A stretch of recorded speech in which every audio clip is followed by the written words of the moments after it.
Hello, and welcome to the Decking Awesome Games podcast, where we talk about how to create your own board game, our journey through the board game industry, and chat about board game culture in Ireland. My name is Owen, and I'm joined by the awesome Ciara and Brian. Hello. Hi. Today, we are talking about how to work with artists. We are going to discuss why you should choose one, how to work with one, and the pitfalls you might have. So, artists cover a broad spectrum of talents and creative people, but who are these people? There's a lot of people covered under artists. Some people are individuals. Their main job is to design beautiful things in various different ways. They can be contractors, or they can own their own company, or they can work as part of a larger company as well. They can design things like models as well as illustrate pictures or designs and artwork. They do a lot of like graphics and iconography, and pretty much it's a really broad spectrum. Remember, kids, that artists don't get paid in exposure. Exposure doesn't cover the rent. It doesn't cover the bills. Pay your artists money, ideally. Or some barter system if they're okay with that, but money is usually preferable. If you want an artist to do a really good job for you, telling them, "No, don't worry, we'll tell everyone you did this," isn't going to incentivize them as much as, "Yeah, we'll pay your bill because we really like your artwork." And, you know, don't forget to give them credit in your rule book or in your mentions wherever as well. Exposure also. They want to be involved in the process too. Like, this is something that they're creating, and the process of creating something really invests you in it. So you want to be on like good relationship with them. You want them to feel like they want to put their best work into this. Yeah, that can add to the vision of the whole board game and create a kind of a unified thing. So like bringing in these kind of creative people can really help in your board game project.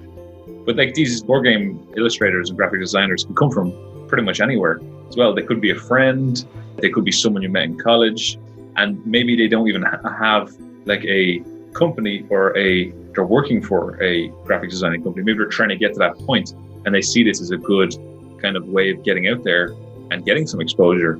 But even in that point, you should still pay them quite well. Pay them like you would a normal person, because you want them to be included and you want them to be well looked after, especially for future projects. You want to make good connections because you never know what's going to happen in the future. So yeah. I was going to say, it is always handy to have contacts in the artistic world. For our first two games, we had my fantastic sister, Kate, with Maker Design, do illustrations and iconography and stuff like that for us. It worked out great. Yeah, she's a really great graphic designer. She helped us out a lot with the vision and figuring out how we wanted the game to look and feel and all that kind of stuff. Brought together a lot of good back and forth conversations, and we're kind of professional about it as well. So even though she was your sister, we still kept that like good relations for the future. And she also provided us some good insights into how to organize various different pieces. So there's a lot of different groups that are involved in the artwork in games or the design of games, and she kind of helped us, guided us through the landscape a bit on this, so that we understood specialist areas like iconography and visual detail and layouts and backgrounds and templates aren't necessarily provided by the same person who might be working on the illustration and the design. So the clarity that those sorts of backgrounds and eye-catching elements of cards and layout are best done by somebody who has good idea of visual cues and has trained as like a graphic designer. So that role can be quite different to somebody who just wants to portray a landscape or portray a creature in all of its glory in one single picture. Is there a way of breaking these down into different groups? I know this, when we talk about artists and creative people, we are talking about quite a lot of different skills, such as graphic design. Is there a way of breaking these down further when it comes to specifically board game development? I suppose it's about finding who you need for what. So like an illustrator may be the person who does all the artwork for you, who does the box cover, who does the creatures, who does the backgrounds, the maps, that kind of thing. Whereas maybe you want a graphic designer who's going to help you with the iconography, the symbols, the text, making sure everything fits together and works together like Maker Design did for us, where they can tell you, that looks good, but maybe we'll put it in this font. It makes it easier to read, and we'll put this image over here because otherwise you're just stuck with a block of text. But at least if you're breaking it up, it makes it easier to put together. And then I suppose not to neglect the likes of the writers out there as well, who, for storytelling and legacy games and stuff like that, you need somebody to write the whole game. If you can do it yourself, great. But, having somebody to even edit it, read it, check for plot holes and loopholes and things like that, they're all essential. Including these people is really good in the process, because there are lots of things that you might not know about when it comes to writing, graphic design, and Illustrator. Because if you have a plot for your whole game and it's very kind of text-based and you're reading a lot of cards, you're kind of following along in this story, a professional writer could help you with like subplots and adding in new characters and how do you get character motivations, and kind of bring in lots of different things that you might not even like being aware of, or things that engross people into the story more. Having those skills means you're going to be adding new things to the game that you didn't realize. That adds a lot of quality to the game. So they pay for themselves 1,000 times over, just including them inside the process. All right, so the next one is, where do I find these creative people, these artists? So a good idea is to just check your network. Have you been at an event where there have been artists? Do you have a friend or somebody you work or went to college with that might already have those skills? We're pretty lucky to have Brian's sister Kate to start us off, and she was really invaluable. You might not be as lucky as that, so there's a good chance of finding people who are really good artists at a lot of the events that are related to board games. So things like conventions, there's usually an artist alley where you can check out the person's artwork beforehand. There's also the same thing at like anime and other sorts of conventions. So it's not just board games. Approach people. They're really happy to talk to you. You probably get a good idea of what they're like to work with based on a few conversations with them. So ask them questions and see. Some illustrators only design things that they want to design. So they're mainly focused on like set pieces or designs that they have chosen in advance, but other ones are happy to do commissioned work. So maybe your first choice that you see at an artist convention doesn't do any commissioned work, but you could always ask them more about their art style. So there's a lot of overlap in artists' art style. So if you get the details off that person of what they're doing, is it computer graphic? Is it hand drawn? Is it watercolor? What their picture is made of and what the elements are that you like about it, then you can find an illustrator that's maybe does do commissioned work that has a similar style. So if you don't find a person at a convention, or you don't get the opportunity to have somebody who does do commission work, you can always move on to websites out there. There's a lot of networks and portfolios available to view on the internet. So we found some people on Hire an Illustrator. So that has a worldwide listings of people on it. You can find people in countries that are close to you, because the time zone can be a little bit annoying. If you are working with people who are from a different time zone, you're always going to have to wait a day. So that can add big delays. So usually you might want to look for the style you want and then lower it down to like people who are physically near enough to you. It doesn't have to be the same country, but just close enough that you'll be able to trade ideas fairly quickly and have meetings that like you don't have to wake up at 3 o'clock in the morning to have a meeting with them. Our illustrator was based in England, so that was quite nice to be able to have someone on the same time zone. We could chat to them whenever we wanted. When you're talking to people in board game conventions, make sure that you're aware that usually the artwork and the illustrations that they show are usually based on people, because that's how they get a lot of the commissions from people doing D&D campaigns, or just getting their own like person drawn in a board game convention. And these artists probably have other pieces of work. So if you talk to them, you like their artwork, be aware that like if you check out their Instagram, you might see more like items or landscapes, and then that can help you figure out what kind of art style you want for your board game. Because obviously a lot of board games, they don't have a whole lot of people. It might be for your player mats, but then most of the cards will be items or creatures. So just be aware of that. But yeah, get in contact with people in board game conventions, very handy, very easy to do, and they're really nice people. And keep in mind that maybe the style you want for your illustration isn't necessarily the style you want for your icons. So the elements on your game that make the game playable tend to have to follow certain constructs. It's kind of like website design and things like that, where elements on your game that tell the player what to do are really your user interface. They're what guides the person so that they naturally remember that that skull with a cross through it means they've died, or that a little square cube symbol either means pick up resources or roll a dice. So those sorts of pieces that are about knowing how to play a game, there's kind of an inbuilt thing in people's brains on what certain icons mean based on like everything that they interact with in their day-to-day environment. So you have to keep consistent with your icons. So that's why bringing in somebody who might be experienced in graphic design would be helpful, because they know through their training and through all the work that they've done how to guide somebody through symbols without actually having to say it in their face. You have to do this. Yeah, it's a very good point. Think about any board game you might have played before and you want to figure out how much damage you're doing. You're going to look for a little sword symbol or some kind of attacking symbol. Whereas if you're going, oh, you know what? I want to design a game and I want the damage to be represented by a window pane, because maybe it's about throwing characters out windows or something like that. Oh, it's a great idea. I need to write that one down. So you're going, okay, well, they're taking 3 window panes of damage. People playing the game who are just going to glance at it are going to look at it and not have a clue what that symbol means.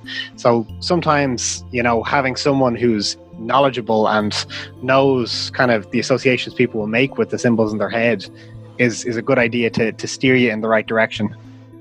Another thing to mention as well is that Instagram is, I find, incredibly useful, especially when it comes to tags and locations. It's a good way to find artists and their work and to see the catalogue of their work and kind of what they've been producing. And then a good way of kind of getting in contact with them and seeing if they're kind of interested in board games. They don't have to be specifically board game related. They rarely are. And then you can kind of find them and have a chat with them. Usually they're kind of webcomic artists or they're just artists showing off their work. But yeah, there's lots of places online where you can kind of find that stuff. Okay, so another question is, when should you bring them into the process of the board game development? Suppose this is always a bit of a tougher one to know when to bring them in. If you bring them in too early, you might end up with a lot of changes. The game version 2 may be completely different to version 45. So if you have your artist in too early, you're probably going to have to make too many changes. It's going to be expensive. Again, artists don't work for free. But at the same time, if you're bringing them in too late, you could run into difficulties with the length of time things take, and you could end up with delays to Kickstarter and production and stuff like that you hadn't intended, which again could be more cost, more time, more complications.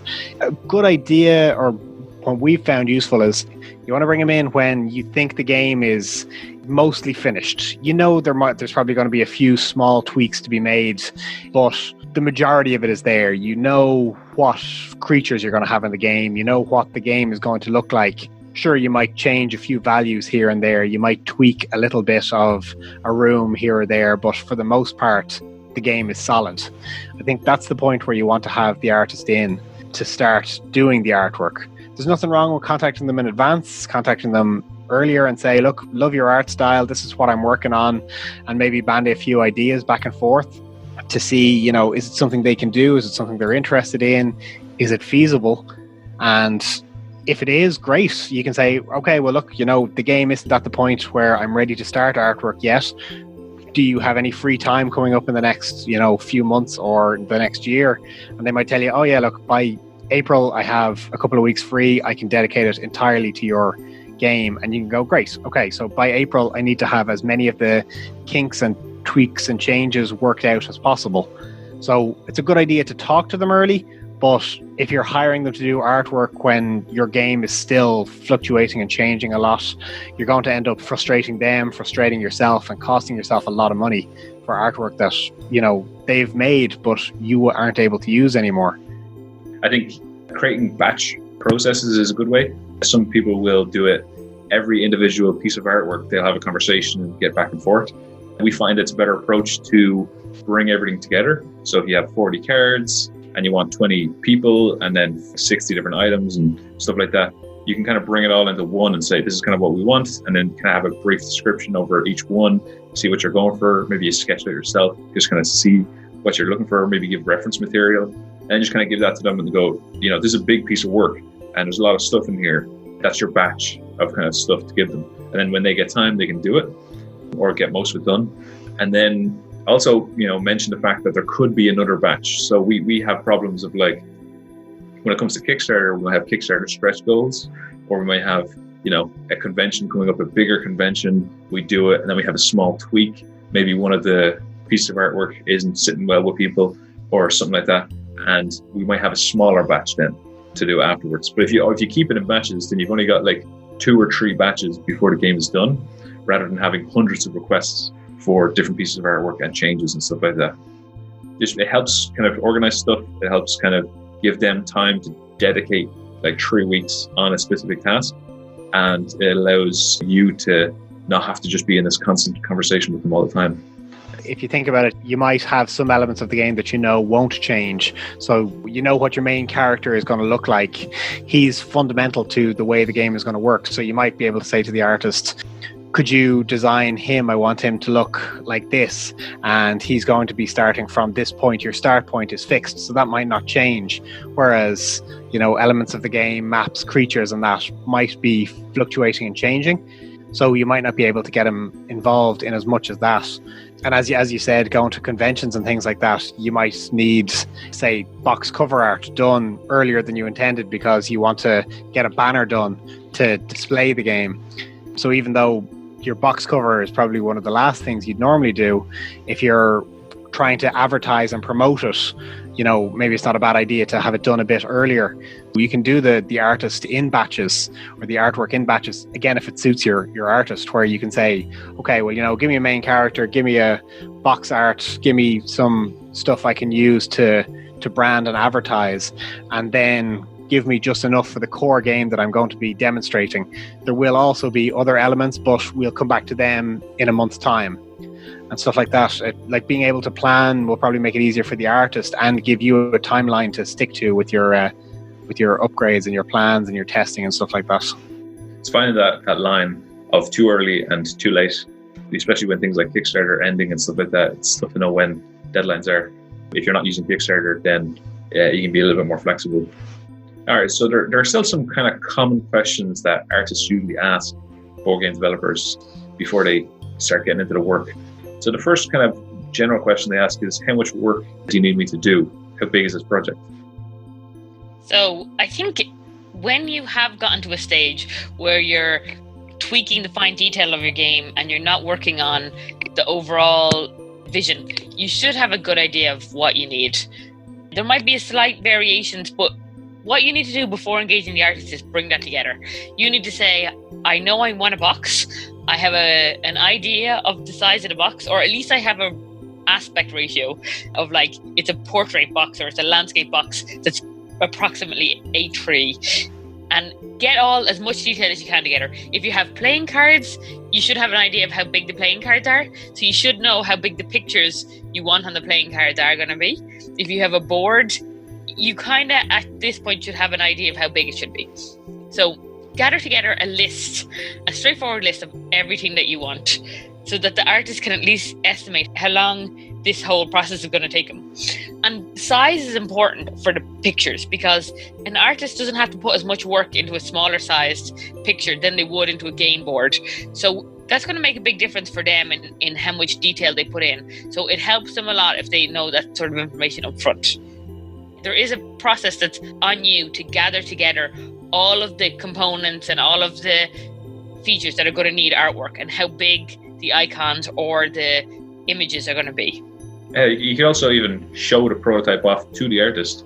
if you have a very high quality prototype, and kind of show them the icons and show them the cards and how people play the game, and that can kind of get them used to the idea of which cards are important. If there's a deck of 200 cards here, maybe you don't put as much detail on the deck of 10 cards over here. Maybe the deck of 10 cards is like, these are more important, these are more generally shown to the game, so maybe put a lot of work into those.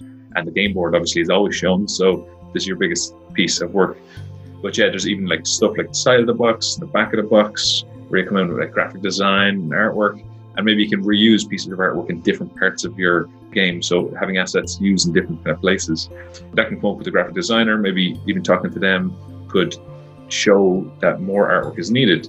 Stuff like the rule book, you might have a very nice laid out rule book, but speaking to a graphic designer, they might recommend saying, hey, instead of just having a whole bunch of text and like different like sections, you could have like a character from the game who is like talking through the rules with the players, and then maybe that person has like a few, you know, character poses that you need from the artist to kind of drop in different places and have a little text box. You know, that's totally up to the game designer, because you still need to kind of match with the team, but that's kind of like a conversation you can have internally, figure out what you want, and then kind of bring it all together and seeing what is needed to kind of make that vision come to fruition. Yeah, it's good to be honest with the artist up front that, you know, because the game will be changing, because there might be tweaks that if they do artwork for you, even though you may think you're finished, someone could highlight something to you that no one's seen yet, but is a big deal. And you might have to go back to them and get some changes. So it's good to discuss with them at the start, you know, what could be involved and what might be involved. And, you know, they might say, okay, well, look, I understand that. I'll do the board images for you. I'll do 40 playing cards. I'll do 2 creatures. I'll do some rule book art. And then if you need changes done to these, I'll include 5, 6, 10 of them for free after the final ones are done. But if you're changing a lot, or you're making a lot of changes beyond that, I'm going to have to start charging you extra. It's good to explain to them up front, because then they can maybe explain to you that if you're making a lot of changes consistently, that the cost might go up, just so you're not blindsided by a bill you get handed at the end, because you've essentially got this artist to do 2,000 hours worth of work when previously you hired them for 500. Yeah, you can get out of hand pretty quickly, because everyone thinks their first batch of artwork and iconography and stuff like that is the last batch. It rarely is. I expect this to spend, you know, 1.5 times, maybe 2 times more. Who knows? It can really depend on the board game and how fleshed out your final product is. But spending that money in the game is also, it'll pay off. It will, especially with these artists and graphic designers talking about it, getting involved. They will come up with great ideas, and, you know, letting them use those great ideas. It's obviously up to you, but bringing it all in together can help the final product a lot.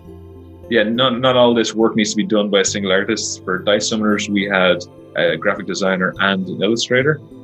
We probably wouldn't recommend having multiple of the same type. So multiple illustrators can get a little bit confusing as to which one's working on which, and it's just harder to organize. Also, the style might not match. But that's up to you, depending on how big your game is. You might want to have 2 different styles in the game, and one for like the rule book and the box art, and one for like cards and stuff. But yeah, thinking about not putting all this work on a specific person can allow you to do things in parallel and could ease the workload off people. Yeah, so I suppose if you're going down the path of having 2 illustrators, just remember that it's not as easy as it halves the time taken. Your consistency has to be held across both types of design, so you need to have common themes and things, which means that you have to go through the vision with both sets of people, and that might just be a waste of time in a lot of instances, because somebody who gets in the flow of what your game is about might start being able to like design up different illustrations, multiple designs in a day, because they are in the zone of what you're looking for. Whereas bringing another person, you're going to have to follow the same process and get to the same point with them.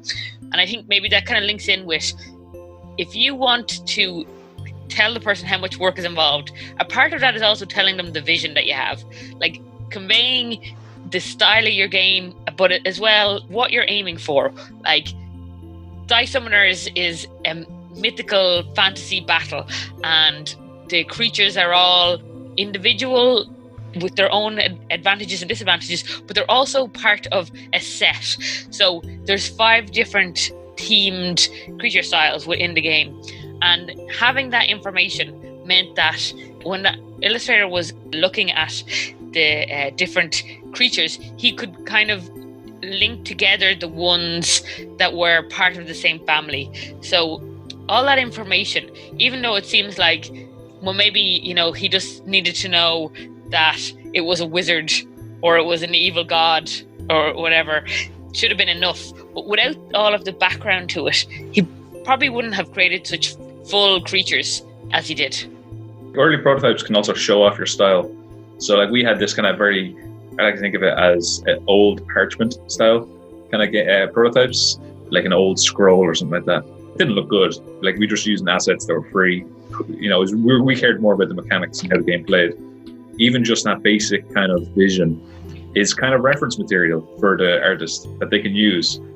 Like, you know, this is kind of what they're going for. Obviously, they're going to bring in a graphic designer to make this look good, and then I'm here as the illustrator to make the artwork look good. And then everyone's kind of on the same page. And you'll be surprised as well, because even after the illustrator's done, it might look slightly differently, but you might like it more. And you might have to change your vision slightly based on what the artists and graphic designers are coming up with, and kind of bringing all that together. Your vision probably won't change, but just style could change. Which I think is another common question of what kind of style are you looking for in your game? Whenever you're designing a game, you'll usually have an idea in your head of what it's going to look like. So when you go out looking for artists, you're probably going to try and pick an artist whose style matches what you have in your head. If you approach any artist and say, I want you to do this for me, or I saw another artist over there who does work like that, can you match that? They're going to be like, no, just go talk to him. He does that kind of artwork. So getting the right idea in your head of what it's going to look like makes it easier to find artists and to work with them, because the style you're imagining matches the style they work with mostly. It'll be easy enough to match up and for them to design things that suit your vision. Yeah, because we have Dice Summoners, which Kira mentioned was a kind of mythological fighting game. We have another game, which is Save Princess Snowball. It's going to be more family friendly, but it's also like an investigation kind of puzzle solving game.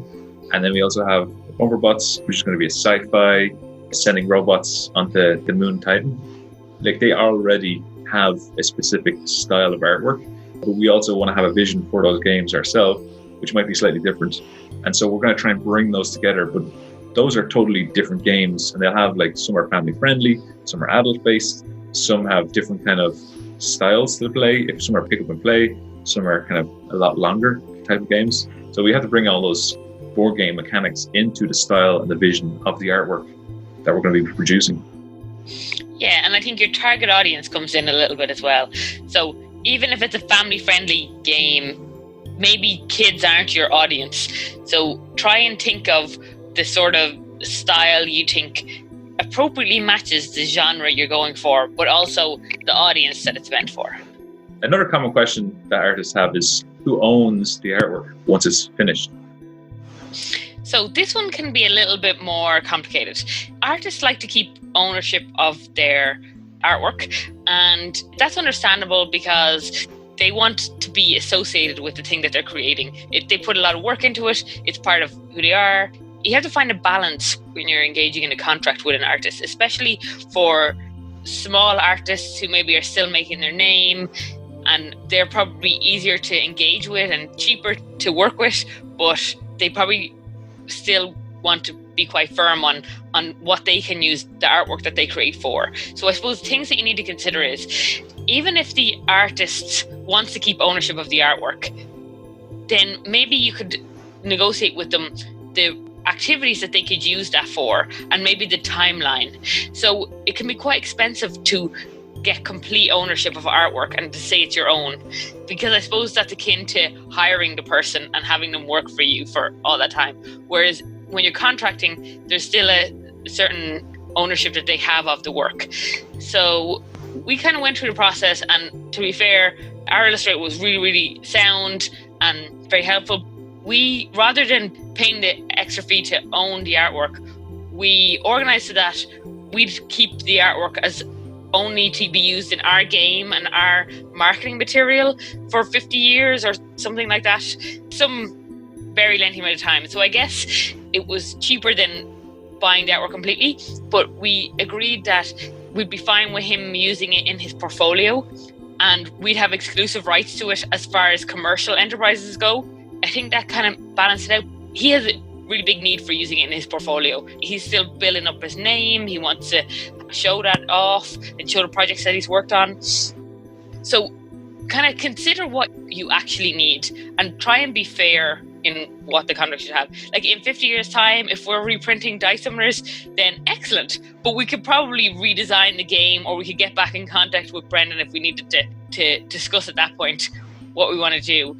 Like it's such a long length of time, it's only the artwork that we're discussing, so try and be fair, and then just think of the different things that you might need to use it for. He focused on needing it for his portfolio, and we focused on needing it for the game and for the marketing material and for just Decky Awesome Games marketing material and for like Instagram and Facebook and social media.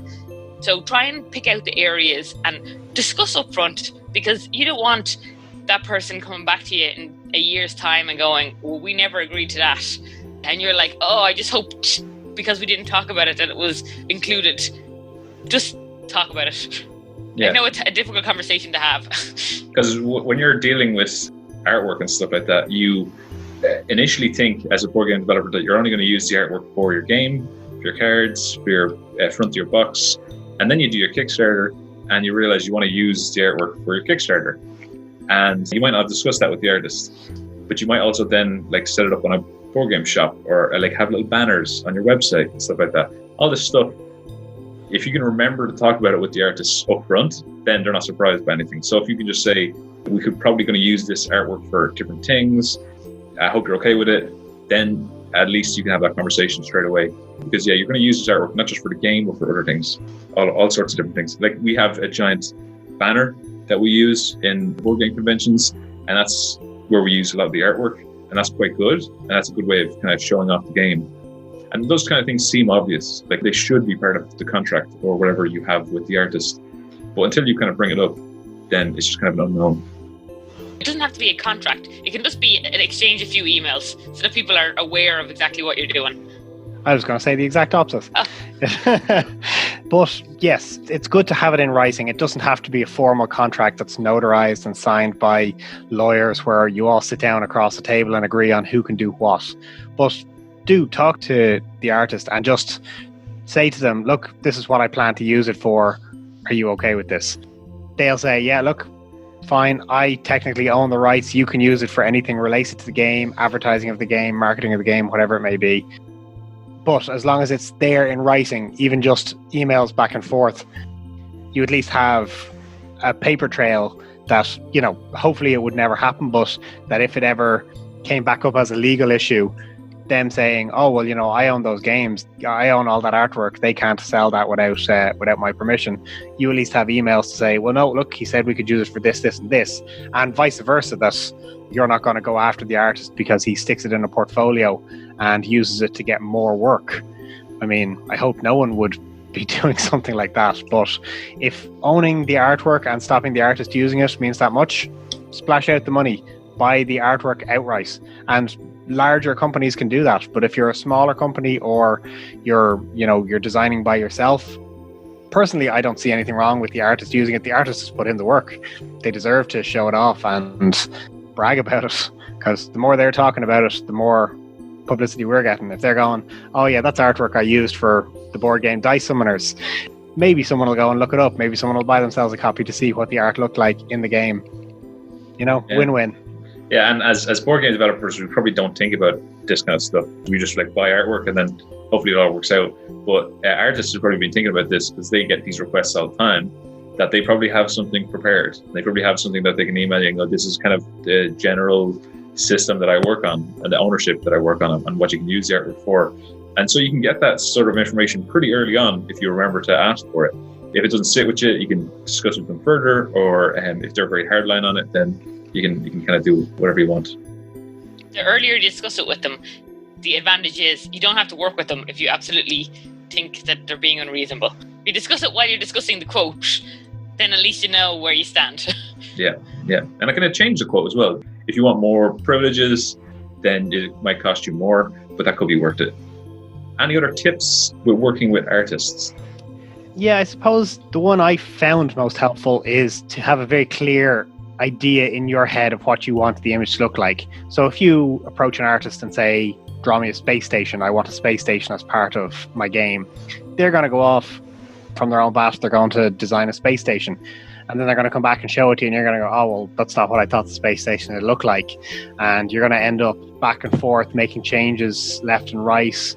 Again, more frustration, more costs, overall a pain. Whereas if you go to the artist in the first place and you say, I want a space station, but I want it to have X features, I want it to have Y components, I want it to be set in Z situation where it presents like this. The artist then kind of has an idea and a focus, and he can go, all right, well, I'll do those things, I'll draw it up like this, it's my style, but with the suggestions you wanted. And then even if it comes back and you're not happy, at least there's only tweaks likely to be needed rather than a complete overhaul of artwork.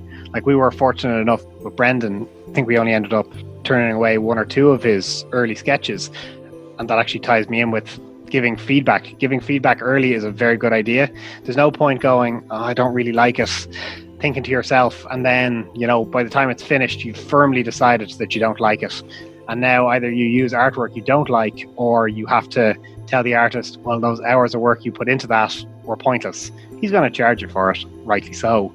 Whereas if you give feedback early on and go, look, I don't really like that presentation. The monster doesn't really look like what I think it should. Maybe it can do this, or maybe it should look like this. You can make the tweaks before there's a lot of time and investments into it.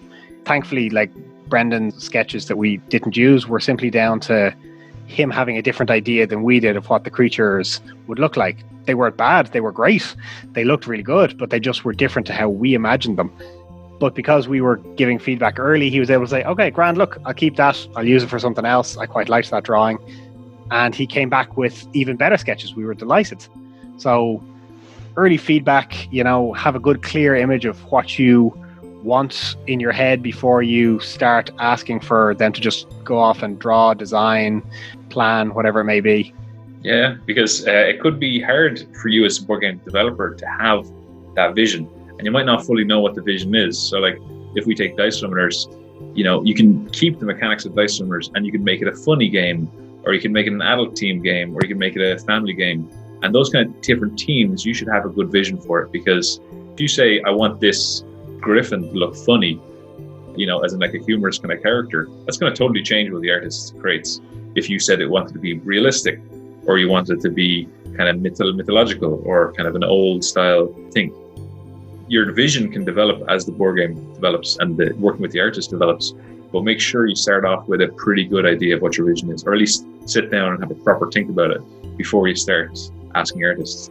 And then when they do start sending stuff and they've gone for your team but slightly different, you can give feedback saying whether you like that and keep going with it, and this is a cool idea, let's keep going with it. Then you can change your vision based on the artist's kind of work. Some of the feedback can just be quite simple. Like, one of our creatures had a goat's head, and in one of the drawings we just thought maybe it wasn't quite clear what was going on in the image. And while it was in the early sketch stage, that sort of feedback is really invaluable. So it gets everyone on track. And there's just, like, Brendan was doing hand-drawn sketches to start with before digitizing them, and then it was really straightforward for him to make slight modifications at that point to get the vision right and to match up all the different elements of what we wanted and what he thought would bring life to the characters.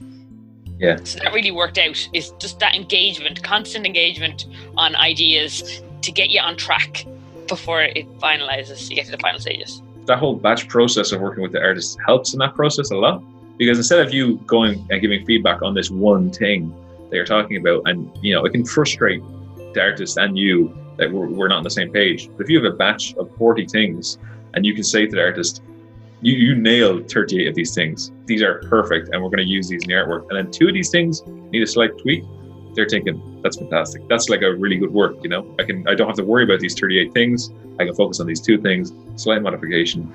If you feel it's better that the whole work is done, in a good, consistent way. I think that about wraps it up for working with artists.